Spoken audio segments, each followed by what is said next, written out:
Good morning student, एक बार फिर से आपका स्वागत है संस्कार उच्च माध्यमिक विद्यालय बढ़ाओ की ऑनलाइन क्लासेस में। एक बार फिर से आपका हार्दिक अभिनंदन है और मैं महेंद्र कुमार वर्मा एक बार फिर से आपके लिए लेके आया हूँ अलंकार का टॉपिक। स्टूडेंट, पिछली क्लास में अपन ने अलंकार पढ़े थे। अलंकार क्या है, कितने अलंकार होते हैं, कौन कौन से अलंकार होते हैं। मैंने आपको बताया था अलंकार काव्य की शोभा बढ़ाने वाले उपादानों को अलंकार कहते हैं। अलंकार में बताए थे आपको शब्दालंकार, अर्थालंकार और एक बताया था आपको उभयालंकार। अभी पिछली क्लास में अपन ने जो पढ़ा था वो पढ़ा था पहले नंबर का अलंकार जो है अनुप्रास अलंकार। अपन ने पढ़ा था अनुप्रास अलंकार। अनुप्रास अलंकार पढ़ लिया। ये आता है शब्दालंकार के अंदर, जब काव्य की शोभा किसके द्वारा बढ़ती है, शब्दों के द्वारा बढ़ती है। उसके बाद में डियर फ्रेंड्स अपन ने पढ़ा था यमक अलंकार। यमक अलंकार, तो ये दोनों ही अलंकार जो है वो शब्दालंकार के अंतर्गत आते हैं। शब्दालंकार का मतलब जहां काव्य की शोभा शब्दों के माध्यम से बढ़ती है वहां शब्दालंकार होता है। अनुप्रास अलंकार के अंदर मैंने बताया था जहां पर किसी समान वर्ण की आवृत्ति एक या एक से अधिक बार होती है वहां पे अनुप्रास अलंकार होता है। मैंने आपको इसके चार भेद भी बताए थे अलग अलग। यमक अलंकार क्या होता है, इसमें यमक अलंकार में मैंने आपको बताया था जहां पे शब्द की आवृत्ति एक से अधिक बार होगी लेकिन अर्थ उसका क्या होगा, अलग अलग होगा। हर बार अर्थ जो है उसका अलग अलग होगा। जहां पे शब्द की आवृत्ति होगी या एक ही शब्द जो है वो दो बार आ जाएगा लेकिन हर बार उसका अर्थ जो है वो अलग अलग होगा। जैसे मैंने आपको बताया था कनक कनक पे सोगुनी मादकता अधिकाई व पाई बोराय जग या पाई बोराय। अब तीसरा जो अलंकार है अपन बात करते हैं श्लेष अलंकार की। श्लेष अलंकार, ये दो अलंकार अपन ने पहले पढ़ लिए हैं। और ये श्लेष अलंकार जो आता है ये किस में आता है, छोटा प्रश्न बनता है कि श्लेष अलंकार जो आता है वो कौन से अलंकारों के अंतर्गत आता है। ये तो दो शब्दालंकार हो गए, उसके बाद में आते हैं अर्थालंकार।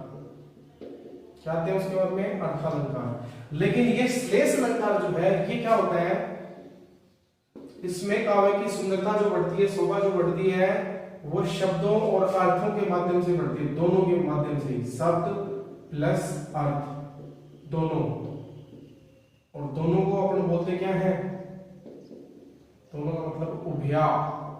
उभया, तो ये जो अलंकार आता है ये आता है उभयालंकार की श्रेणी में। किसकी श्रेणी में आता है, उभयालंकार की श्रेणी में। जो तीसरे प्रकार का अलंकार है शब्दालंकार, अर्थालंकार और उभयालंकार। तो श्लेष अलंकार की जो संज्ञा दी जाती है वो दी जाती है उभयालंकार के अंतर्गत। उभयालंकार में क्या होता है, शब्द और अर्थ दोनों के माध्यम से काव्य की सुंदरता बढ़ती है। अब श्लेष अलंकार के ऊपर हम बात करते हैं तो श्लेष अलंकार, श्लेष का श्लिष्ट अर्थ जब लिया जाए, श्लेष यानी श्लिष्ट, और श्लिष्ट का मतलब क्या होता है, चिपका हुआ। श्लिष्ट का मतलब क्या होता है, चिपका हुआ। चिपका हुआ मतलब जो है जो चिपका हुआ हो, यानी कोई भी शब्द है जो आपस में चिपका हुआ हो और जिसके एक ही शब्द के बहुत सारे क्या निकलते हो, अर्थ निकलते हो। श्लेष अलंकार की अगर अपन परिभाषा की बात करते हैं तो इसमें क्या होता है, अभी देखो यमक अलंकार और श्लेष अलंकार दोनों एक जैसे लगते हैं लेकिन यमक अलंकार में क्या होगा, शब्द जो है वो अलग अलग, एक ही शब्द की आवृत्ति बार बार हो जाएगी लेकिन अर्थ उसका अलग अलग होगा। यहाँ पे शब्द एक ही होगा और उसी एक शब्द के अर्थ जो है वो अनेक होंगे। श्लिष्ट का मतलब होता है चिपका, और चिपका हुआ से बड़ा अर्थ लेंगे तो जहां वाक्य में जहां एक ही शब्द के अनेक अर्थ निकलते हों,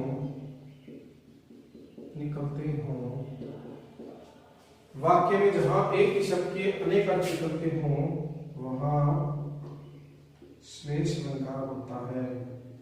वहां श्लेष अलंकार होता है। वाक्य में जहां एक ही शब्द के अनेक अर्थ निकलते हों या एक से अधिक शब्द एक ही हुआ और उसके अर्थ क्या निकलेंगे, एक से अधिक निकलेंगे तो वहां पे क्या होगा, श्लेष अलंकार होगा। ये इसकी परिभाषा है, जहां एक ही शब्द के अनेक अर्थ निकलते हो वहां श्लेष अलंकार होता है। उदाहरण की बात करते हैं अपन, बहुत ही फेमस दोहा है, रहीम जी जो है उनके द्वारा लिखा गया बहुत ही फेमस, बहुत ही प्रसिद्ध दोहा है, रहीमन पानी राखिए, रहीमन पानी राखिए, बिन पानी सब सून,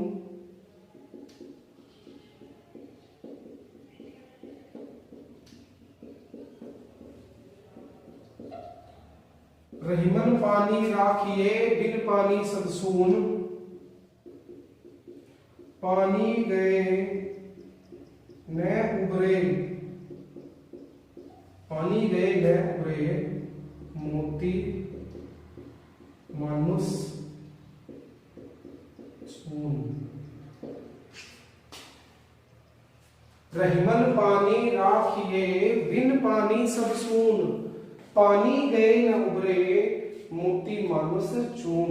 रहीम जी ने क्या बात की है, अब इसमें पानी वर्ड जो है वो बार बार आ रहा है, लेकिन पानी शब्द जो है ये पानी, ये पानी और ये पानी, यानी पानी शब्द की आवृत्ति 3 बार होगी और तीनों ही बार इस पानी शब्द का अर्थ क्या निकलेगा, तीनों ही बार इस पानी शब्द का अर्थ अलग अलग लिया जाएगा। पानी राखिए, मनुष्य के संदर्भ में अगर इसका अर्थ लिया जाए,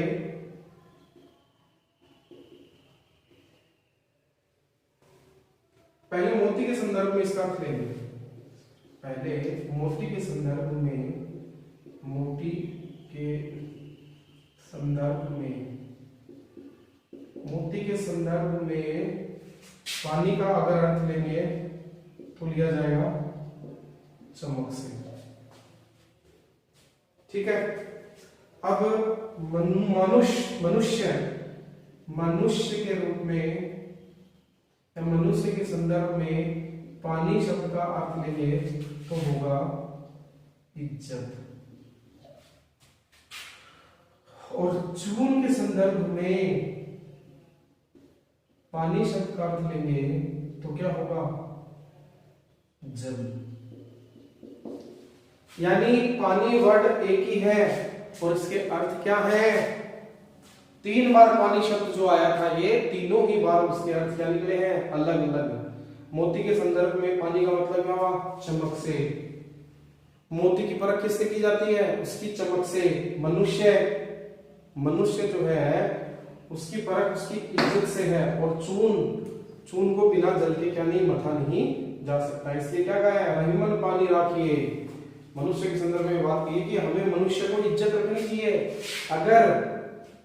अगर मनुष्य की इज्जत नहीं है, उसका समाज में मान सम्मान नहीं है, तो फिर वो मनुष्य किसी काम का नहीं है। रहीमन पानी राखिए, रहीम जी कहते हैं कि मनुष्य को अपनी इज्जत रखनी चाहिए।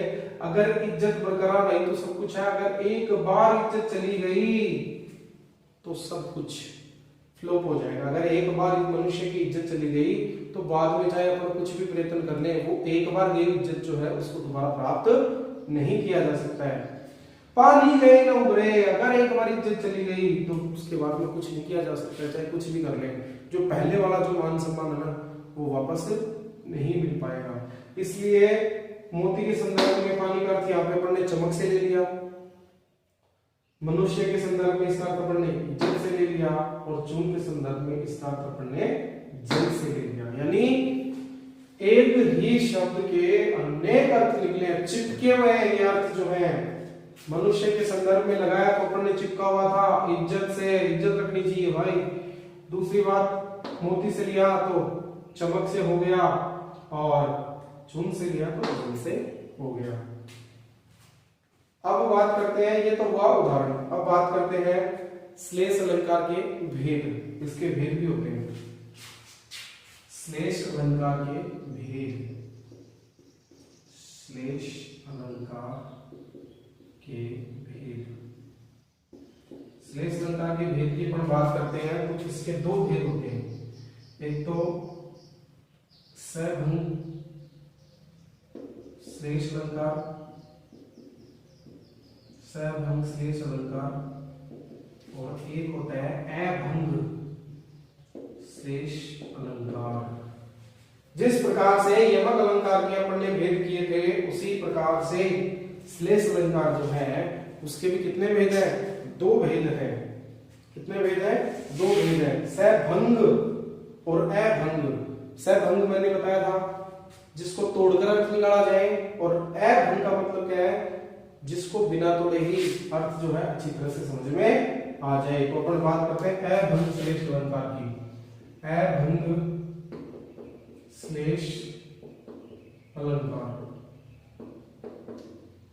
अभंग श्लेष अलंकार का मतलब क्या है? बिना भंग किए ही, भंग का मतलब है तोड़ना, तोड़ मोड़ करना, तो बिना तोड़े ही, जिसमें सही सही अर्थ निकल जाए, जिसको बिना तोड़े ही, यानी शब्द जो है वो वैसा का वैसे ही रहेगा, उसमें किसी प्रकार की तोड़ फोड़ करने की आवश्यकता नहीं है। बिना तोड़े ही या बिना टुकड़े की ही जिसका अर्थ सही से निकले तो वहां पे आएगा अभंग श्लेष अलंकार। जैसे उदाहरण है, सुबरन को ढूंढत फिरे, सुबरन को ढूंढत फिरे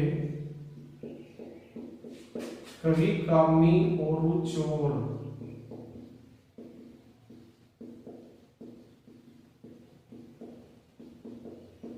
सुबरन को ढूंढत फिरे, सुबरन को ढूंढत फिरे कभी कामी अरु चोर, ये है अपना उदाहरण।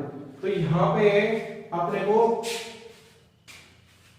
इससे अर्थ निकालना है। सुबरन, सुबरन का मतलब होता है सुवर्ण या सुंदर वर्ण। सुंदर वर्ण का मतलब है जिसका रंग रूप क्या हो? सुंदर हो। सुबरन को ढूंढत फिरे कभी कामी अरु चोर। सुबरन का मतलब यहां पे लिया गया अच्छे वर्ण से, सुंदर, गोरा वर्ण जिसको बोलते हैं सुंदर वर्ण, सुंदर वर्ण से इसका अर्थ लिया गया है। और सुंदर वर्ण का इन तीनों ही पक्ष में अगर अपना अर्थ लेंगे, जैसे कि अपन ने यहां लिया था पानी का अर्थ लिया था, कोई जरूरत नहीं है कि सुबरन वर्ड 3 बार आए, यहाँ पे तो पानी वर्ड 3 बार आ गया, लेकिन यहाँ पे कोई जरूरत नहीं है।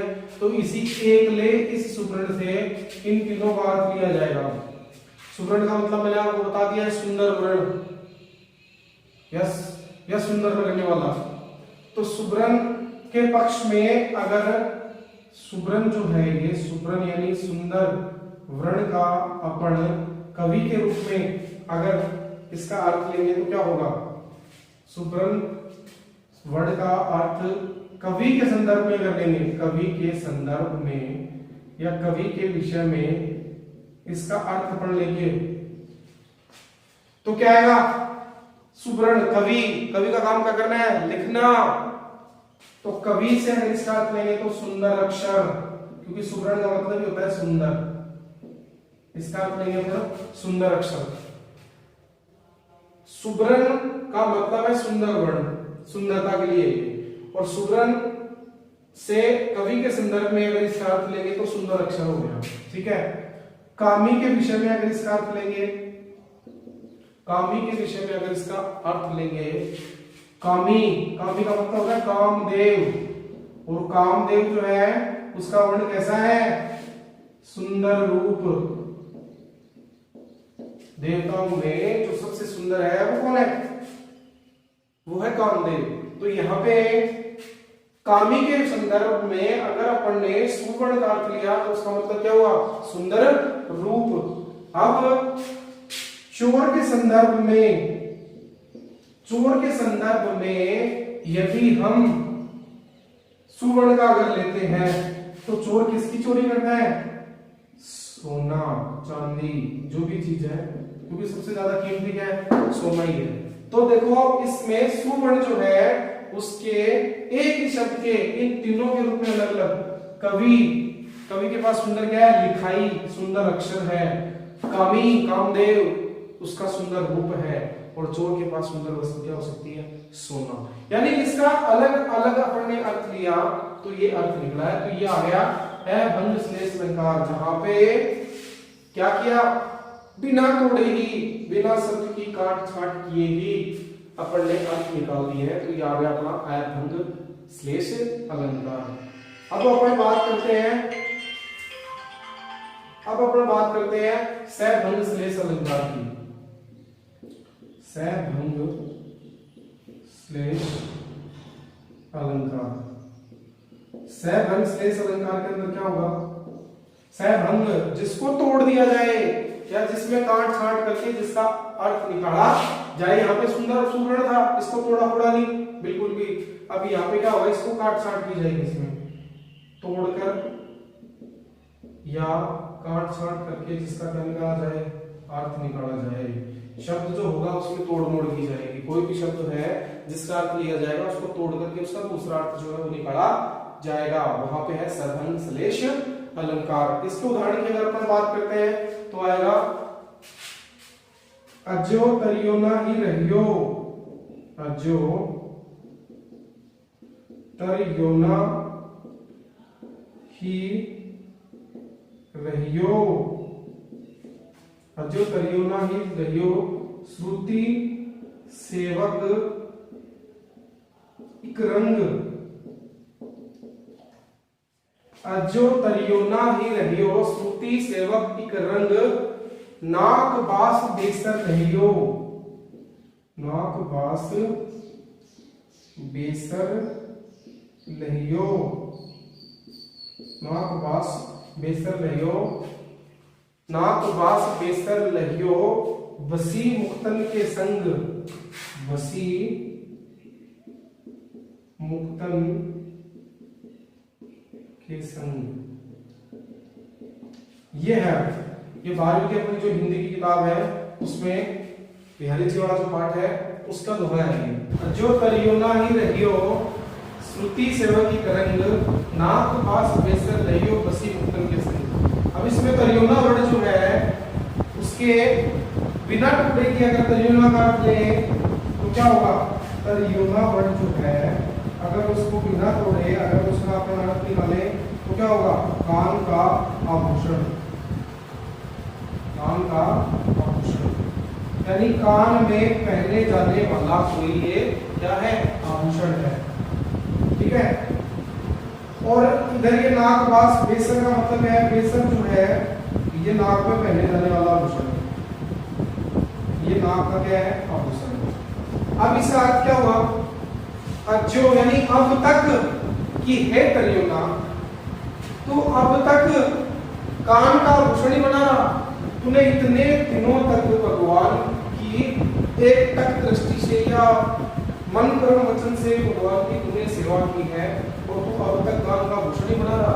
तेरे से तो अच्छी बेसर ही है जिसका भगवान ने क्या कर दिया? धार कर दिया, जो मोतियों के साथ भगवान के नाक में क्या करती है? निवास करती है। या मोतियों संग भगवान के स्वर्ग रूपी नाक में वो क्या करती है? निवास करती है। मुक्तन के संग, बसी का मतलब निवास कर रही है। और यहाँ पे नाक वास जो लिखा है स्वर्ग रूपी स्थान के लिए बोला गया है। नाक जो है इज्जत जिसको बोलते हैं उसके लिए स्वर्ग वर्ड जो है उपयोग किया गया है कि हे कान के आभूषण, तूने भगवान की इतने दिनों तक बड़ी सेवा की है लेकिन भगवान ने अभी तक तेरा क्या नहीं किया है? उद्धार नहीं किया है। एक तरफ वो कान का आभूषण है जिसका नाम बेसर है, जो मोतियों के संग भगवान के नाक में स्वर्ग रूपी स्थान उसने जो है वो प्राप्त कर रखा है। एक तरफ तो है कि भगवान ने तेरा उद्धार नहीं किया। तो अब तरियो वर्ड जो है उसके अगर अपन टुकड़े करें तो क्या बात? तरियो प्लस ना, तरियो प्लस ना, ना का मतलब नहीं और तरियो का मतलब क्या है? जिसका उद्धार नहीं हुआ हो, यानी इसका तरियो का मतलब उद्धार नहीं होना। भगवान ने उद्धार किसका कर दिया? सर्वरूपी श्रेष्ठ स्थान किसको दे दिया? बेसर को दे दिया।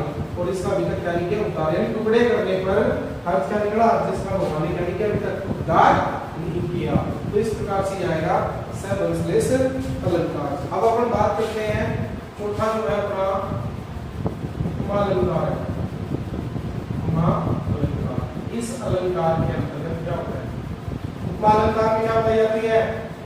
तुलना की जाती है, समानता बताई जाती है, बराबरी की जाती है। ये चीजें जब किसी एक वस्तु की दूसरी वस्तु से क्या की जाए? तुलना की जाए, समानता बताई जाए, बराबरी दर्शाई जाए, वहां पे उपमा अलंकार होता है। या जब किसी वस्तु की किसी दूसरी अप्रत्यक्ष वस्तु से समान गुणों धर्मों के आधार पर तुलना की जाती है, समानता की जाती है, तो वहां पे उपमा अलंकार होता है। किसी एक वस्तु की किसी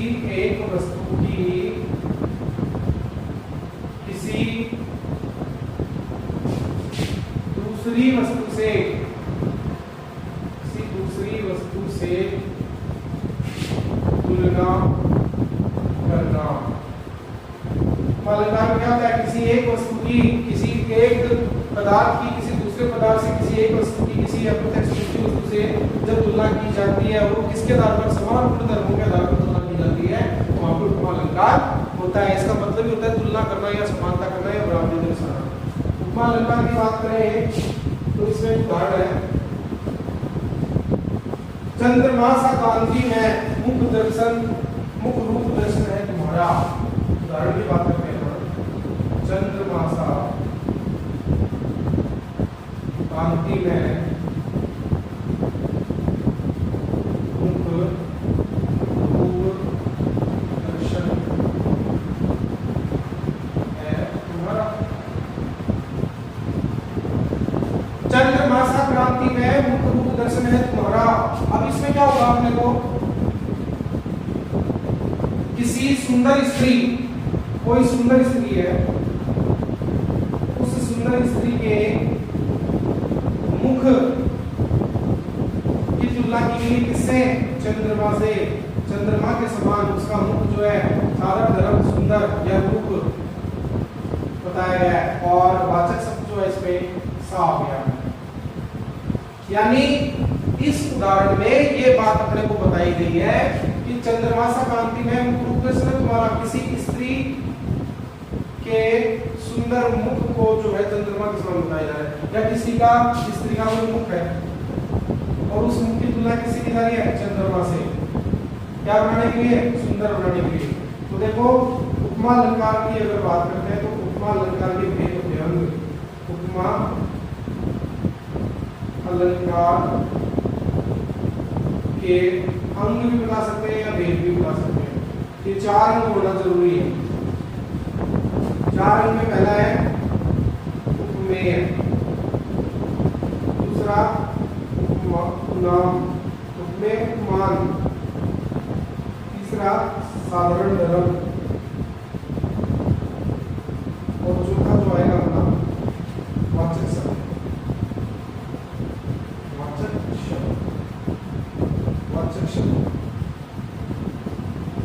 ये इसके 4 अंग है, और उपमा अलंकार को अगर समझना है तो अपने को इन 4 अंगों को समझना पड़ेगा पहले।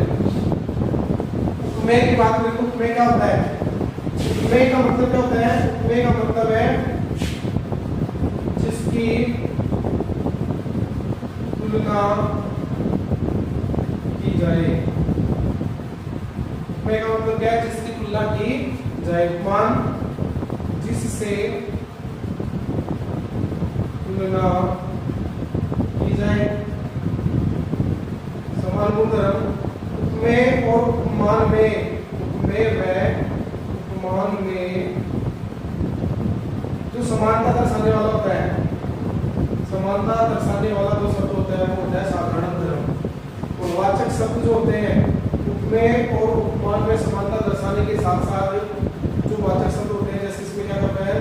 सा, सी, से, सम, समान, तुल्य, के समान, सरिस, सहसा, सदृश, जैसे, जैसा। यानी उपमेय और उपमान जो है, उपमेय और उपमान जो है, उन दोनों में समानता दर्शाने के साथ में ये वाचक शब्द जो है वो भी जुड़े रहेंगे। तो ये चारों चीजें होना जरूरी है। जैसे अपन इस उदाहरण की बात कर लेते हैं, अब इसमें चारों चीजें हैं कि नहीं है। उपमेय क्या है? अब सब तुलना किसकी की जा रही है? पूछे तो अपने से तुलना किसकी की जा रही है? ये मुख ये मुख तो क्या हुआ, उपमेय। अरे भाई मुख की तुलना की जा रही है, मुख की क्या की जा रही है, तुलना। किसके मुख की, सुंदर स्त्री के मुख की तुलना की जा रही है भाई। तो सुंदर स्त्री का मुख जो है वो तो क्या हुआ, यानी जिसकी तुलना की जा रही है वो तो उपमेय है। और तुलना किससे की जा रही है, चंद्रमा से। तो चंद्रमा क्या है, उपमान। चंद्रमा क्या हो गया, उपमान। मुख की तुलना किससे की जा रही है, चंद्रमा से की जा रही है, तो ये उपमान हो गया। समान धर्म क्या है, रूप दर्शन का मतलब सुंदरता से ले सकते हैं। रूप दर्शन सुंदर लगेगा कि नहीं लगेगा, तो रूप से ले लो या सुंदरता से ले लो। ये हो गया हमारा समान धर्म, साधारण धर्म। और वाचक शब्द जो है ये सा पहले आता है, ये वाचक शब्द है। सा, से, सी, समान, सम, सदृश्य, के तुल्य, के समान, सदृश, सरिश, ये वर्ड जो आ गए वो वर्ड जो होंगे वो वाचक शब्द होंगे। तो ये चारों चीजें इसमें हुई है कि भाई तुलना किसकी की जा रही है, इसमें उपमेय का मतलब जिसकी तुलना की जाए। तुलना किसकी, सुंदर स्त्री के मुख की। तो मुख क्या हुआ, उपमेय। किससे की जा रही है, चंद्रमा से की जा रही है, चंद्रमा उपमान हो गया। क्या दर्शाया जाए तो मैं उपमेय और उपमान में दर्शाना क्या है कि सुंदर लगना चाहिए भाई रूप। तो ये रूप सुंदर जो है वो क्या आ गया, साधारण धर्म आ गया। वाचक शब्द किससे जुड़ा है, सा। सा का मतलब के जैसा, के समान, के बराबर। तो ये चारों चीजें इसमें आनी चाहिए। ये चारों चीजें आ गई तो ये उपमालंकार जो है आपका हो जाएगा। जैसे एक उदाहरण हो गया प्रातः नभका, प्रातः नभका, प्रातः नभका बहुत नीला